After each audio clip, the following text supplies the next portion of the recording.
One way or the other, we have a deal with Canada. It'll either be a tariff on cars or it'll be a negotiated deal. And frankly, a tariff on cars is a much easier way to go, but perhaps the other would be much better for Canada. Canada will resume negotiations tomorrow. There have been and there will be moments of drama. In negotiations, it's perfectly normal when we're talking about such an important trade treaty. President Trump is turning up the heat on Canada now that the U.S. has cut a preliminary trade deal with Mexico.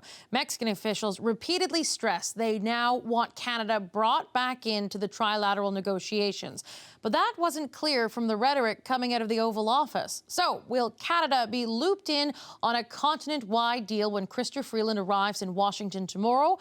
Or has Canada been left out in the cold on a U.S.-Mexico deal? Time to bring in the power panel. Joining me now in Vancouver, Rachel Curran is a former policy director to Stephen Harper.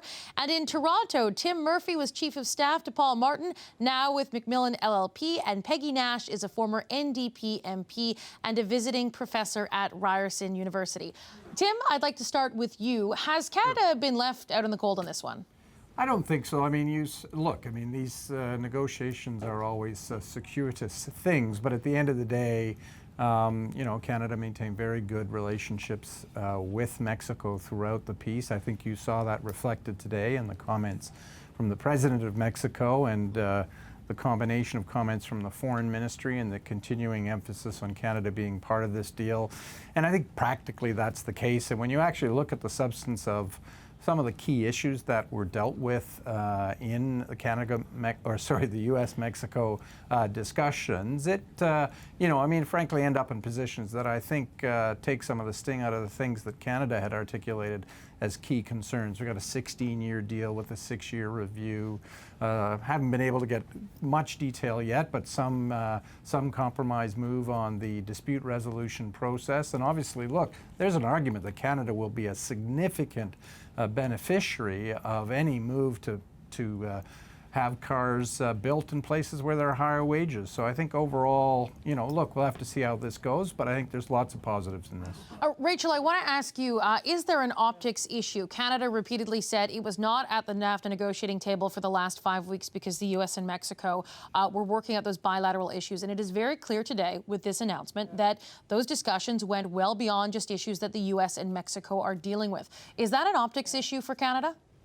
Well, it sure is, but it's an issue of substance as well. I mean, that argument was always sort of lipstick on a pig. It's not good that we're not part of those discussions. They clearly ranged well beyond the auto issue to touch other issues of concern to us as well. We should have been at that table. We should have been having those discussions. I think we're now at a stage where we're going to be presented with a take it or leave it deal.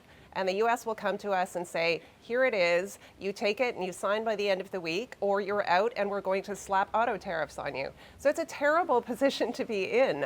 We are really at a point where we're going to have our arms twisted hard by the U.S. I don't think we needed to get here, but it's not a good position for the country to be in. And look, I get that the government's trying to put a good face on it and saying, well, the U.S. and Mexico had their own issues to work out. They needed to have those discussions, and it's now time for us to come in. The reality is we are being given a very short timeline to sign on to what the U.S. and Mexico have agreed to, and that's really not a position that we wanted to be in or that we should have ended up in. Peggy, do you agree with that assessment that Canada is walking into a position here where the U.S. and Mexico have sort of dealt with a lot of issues, and Canada's kind of walking into a spot where they either have to take it or leave it? Well, the key is how do we get the best deal for Canadians and Canadian workers, because there's so much at stake under these trade agreements. And I think the NDP called it right last spring when it said that the key is whether it's a bilateral or a trilateral deal, however we get the best deal for Canadians. So we don't have all the details of what is in the U.S.-Mexico agreement. Is this going to be a situation where now Canada, or the approach is that Canada is going to try to be strong-armed into an agreement that we're not happy with, that is a take-it-or-leave-it deal? We don't know that yet, but it's probably not a good thing that we're not having our own negotiations with the U.S. And the key here is that so many workers have lost their jobs in Ontario and Quebec and other parts of the country through deindustrialization, some of it because of trade deals. And so we want to make sure in whatever we end up with in this agreement that jobs are a real priority and Canadian workers are protected. And we have actually a little bit of breaking news that just was released from the Prime Minister's office. We can now confirm that there has been a conversation, as Donald Trump promised, between Justin Trudeau and Prime Minister Justin Trudeau and President Donald Trump. And it was just, this is the Canadian version of events the Prime Minister's office has released. It says the Prime Minister had a constructive conversation today with President Trump regarding the North American Free Trade Agreement. The leaders welcomed the progress that has been made in discussions with Mexico and look forward to having their teams engage this week with a view to have a successful conclusion of negotiations. Now, it's important to remember that's the Canadian version of the readout. Sometimes we have seen a difference from what the Americans put out versus what the Canadians put out. But Tim, what approach should Chrystia Freeland be taking tomorrow when she walks into that negotiating room for the first time in 5 weeks? Well, I think, as I said, there have been significant discussions between Canadians and the Mexicans throughout this piece. I mean, obviously, it's going to be focusing on, I think, two things. One of which is to the degree to which there are things in that agreement that aren't perfect from our perspective. Obviously, an assessment of whether they're good enough, which is always an issue in a negotiation. And then the second is what issues that, though, as we've said all along, weren't going to be addressed in that agreement that will have to be addressed in the Canadian, how far we can go. So, like, for example, there are a bunch of tariffs placed by the U.S. on a bunch of Canadian, steel, aluminum, wood products, all kinds of things. To what extent can they be wrapped into this, or the kinds of additional Canadian issues that need to be discussed? I mean, look, there is, I understand there are people who are making noises about the process, but at the end of the day, it's going to be judged, I think, as Peggy rightly said, by the result.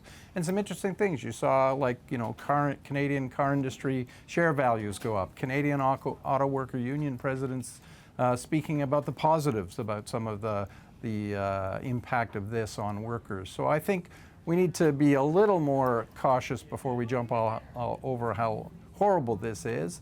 I think we've got in Chrystia Freeland an extremely capable minister who has been very good on this file, and I still am optimistic about the outcome and getting to result. And one last thing is, I know people are saying, oh, we've been shut out of this, but let's look at people like Orrin Hatch, right? I think it's really important U.S. senator who is saying, look, this is not a deal without Canada. Canada needs to be part of it. So I think we've got some important allies in the States as well. You brought up you brought up the point of the Canadian issues, and one thing that is most definitely going to be an issue, because Donald Trump keeps raising it, is supply management in Canada's dairy system. Rachel, I want to ask you, should dairy farmers and the dairy lobby that is very powerful in this country, should it be bracing for concessions, given that Donald Trump has fixated on this, and should Canada be expecting that? Yeah, that's a very real possibility. I mean, look, part of the problem here, and I agree with Tim's assertion that Minister Freeland has been working very long and very hard on this file. You cannot fault the effort she has put into this, for sure.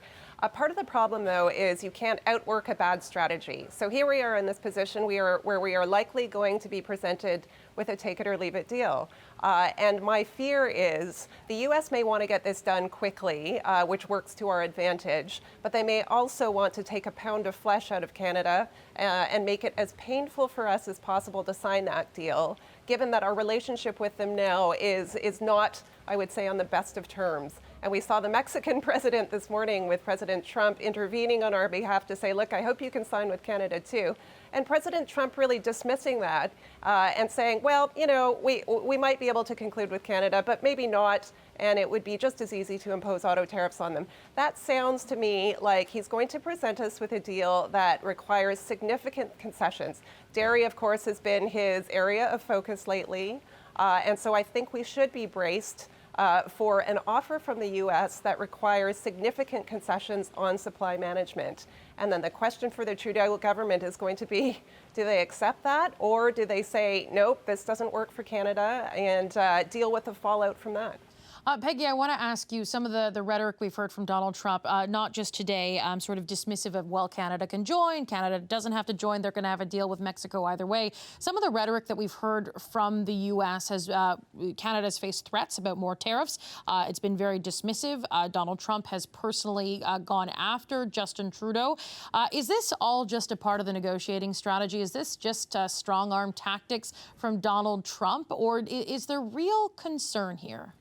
Well, first of all, the tariffs in steel and aluminum are real, and we've called for, the NDP's called for a task force to look into that, because some of the larger companies are able to access the support that's been offered by the federal government, but many medium and smaller businesses can't navigate that, and we really need to look at what the impact is. Listen, you know, they'll make an offer. An offer doesn't make a deal. Negotiations make a deal. And Canada is not without some bargaining power in these negotiations. The auto industry, for example, is extremely integrated in North America. Tariffs on Canadian auto products boomerang back onto the U.S. and Mexican economies. Also, right now, in Mexico, there is a democratically elected socialist government that really wants to improve the lot of working people in Mexico. This is a good thing. They can't just be a source of cheap labor, because their standard of living was not improving under NAFTA. So if we can use this to improve labor standards, that would be a positive thing.